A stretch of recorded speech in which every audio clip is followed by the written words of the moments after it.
So the first subject on this lecture course is big data and regression, and there's a few things here that I really wanted to try and get across as best as possible. So the first thing to say is that finance is inherently quantitative.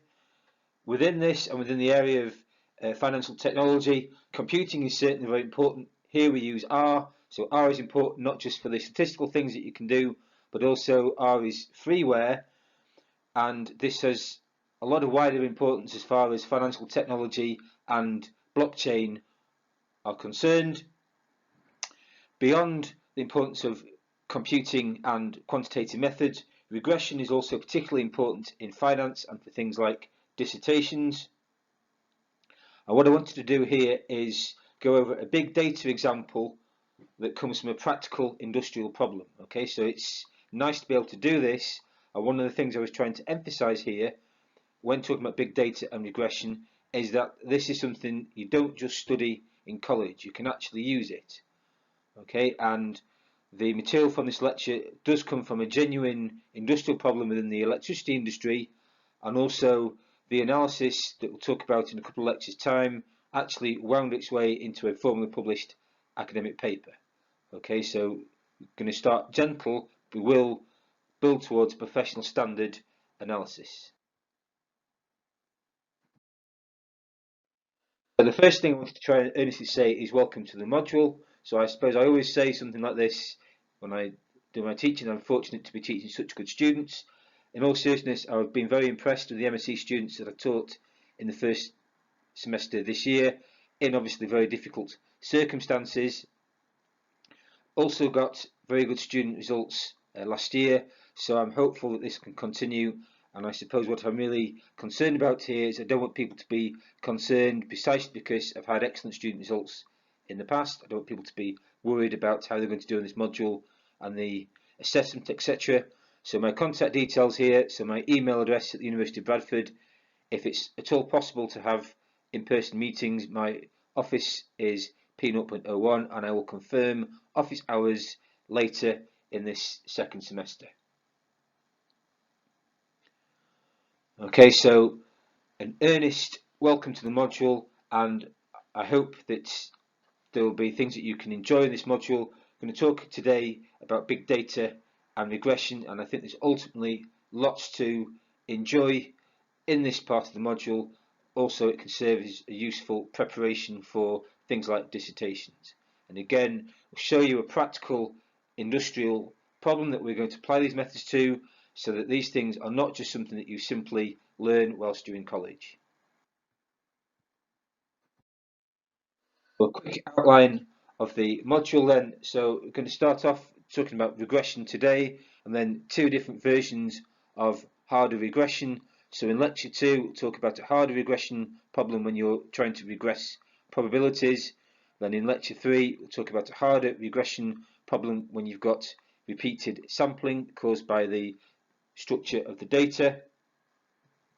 Then the second section of the course will talk about historical economics and finance.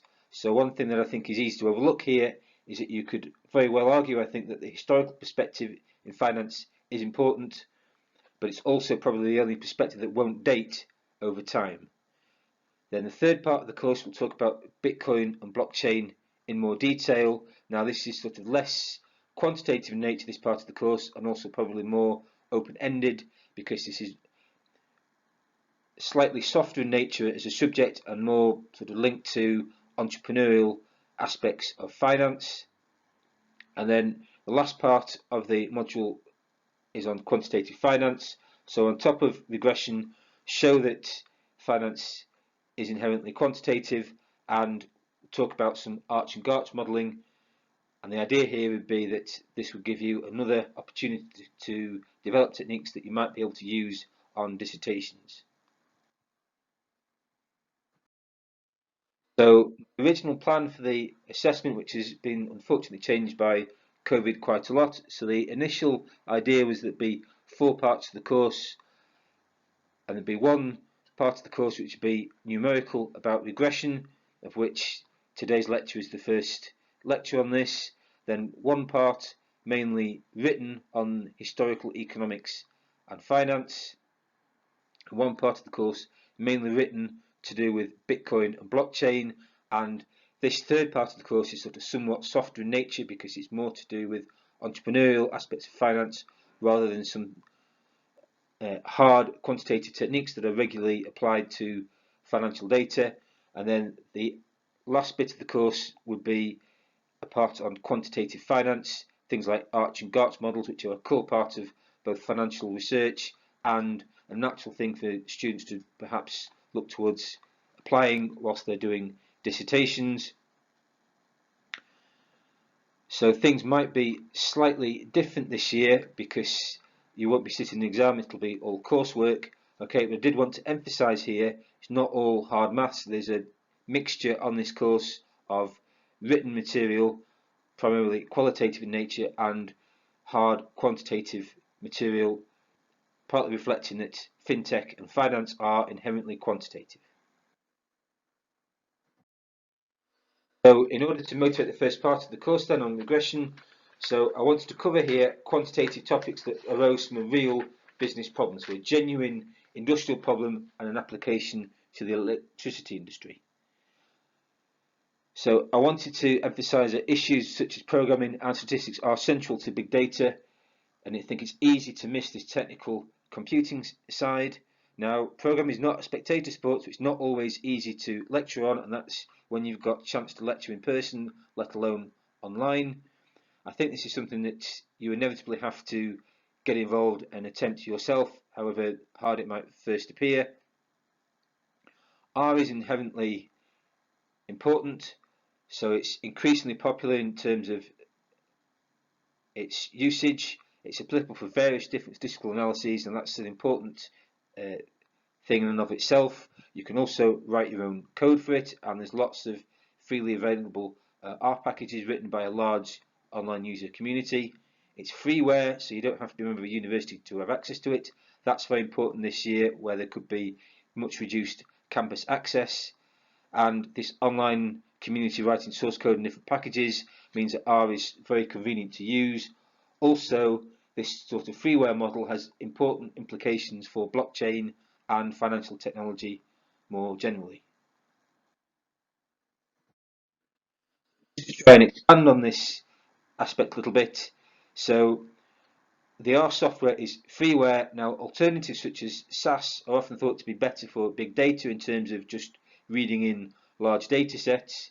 So if they haven't already, somebody will, eventually at least, write an R add-in that will obviate the need to use SAS to manipulate these large data sets. This is only a matter of time. So if this hasn't already been done, it will be done in relatively short order. So SAS is not freeware and does not have such a large active online community, and as part of that, it may be inherently unstable, a little bit like Microsoft Office. SAS also works in a slightly strange way when it comes to the nuts and bolts of the syntax of the package and how you generate statistical output using SAS. So it has a modular command structure, which means it's very easy to generate output. However, this works in both a very imprecise way and is not very intuitive. Okay, so R is more different. So R will do exactly what you tell it to do, nothing more, nothing less. It just makes it more flexible, although a little bit hard to get used to it at first. And one of my former colleagues at the University of Manchester, when he was doing financial big data problems, this quote from him: "I got SAS to read in the data, then just used R." So R is very definitely, I think, the thing to use here. So I wanted to try and give some personal example uses of R. So the main point I wanted to say here is that even if you don't find R interesting, the things that you can do with it are definitely very interesting. Okay, and they may well get you a job. So some of the things I've done using R is theoretical model fitting for financial data. So this was a big part of my PhD back in the day. It's probably the main reason why I'm stood here in front of you today. Another thing I've used R for is general purpose regression and generalized linear modeling for survey data and for other practical problems. So one of the things I wanted to emphasize in these next couple of lectures with the industrial application that we're going through is that regression and its extensions aren't just something that you learn in college. They are something that you can genuinely apply to real practical problems within industry. And other things I've used R for are statistical modelling and simulations for sports. So things like football and rugby, all sorts of the things possible. These things are genuinely good fun. You know, I've spent half an hour one time just simulating football matches with one of my dissertation students. So this was jolly good fun, and I think just emphasises that even if you don't find R interesting at first, it can very definitely be used to look at interesting things in its own right. So for the first part of the course then, I wanted to talk about regression. So we start today on basic regression and then move to problems with increasing levels of difficulty. So in the second lecture, we're going to talk about regression of probabilities.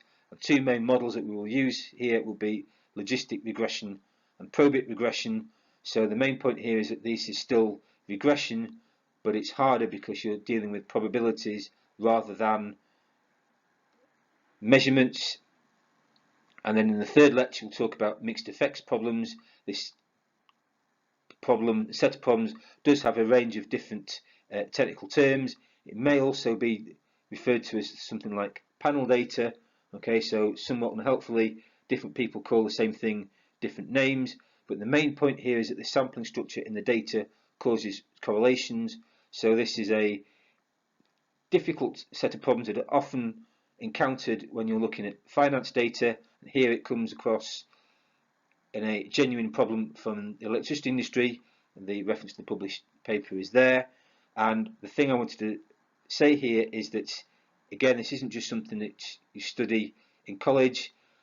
It can be applied to genuine industrial problems, as in the paper there. Also, things like these mixed effects problems, they're a very good thing to perhaps look to model in dissertations, for example. So the second part of the course, I wanted to talk about historical economics and finance. So it says there 3 papers, it's now 4 papers I've had published on Bitcoin and cryptocurrencies. So single author paper there, published in an elite economics journal. Early paper on Bitcoin, Che and Fry cited nearly now 800 times. Fry and Che 2016 won an International Best Paper Prize for this, cited over 200 times now. So the point here is I've seen firsthand how quickly the subject of cryptocurrencies and fintech changes. So prize-winning paper that I had published looked at the then 2 biggest cryptocurrencies, Bitcoin and Ripple. Within a week of the paper being accepted, Ethereum overtook Ripple as the second most highly capitalized cryptocurrency.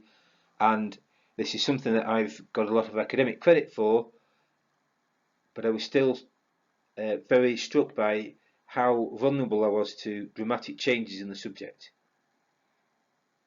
Okay, so the thing moves very quickly, and much quicker than other areas of finance, and you need to be aware of that. And as part of this, I now think that the only academic knowledge and academic subject area that won't date in relation to finance and fintechs is historical economics and finance. And there's various things I think that you can learn about the area that you can only gain by studying the history of economics and finance. So in terms of historical economics and finance, I think it's important to try and consider and reflect upon where Bitcoin comes from. So in part, it's motivated by the progressive devaluation of national currencies. So Bitcoin can thus be viewed, at least in part, as a reaction to the perceived abuse of monetary powers by nation states and the way that the national currencies like pound sterling have depreciated over time.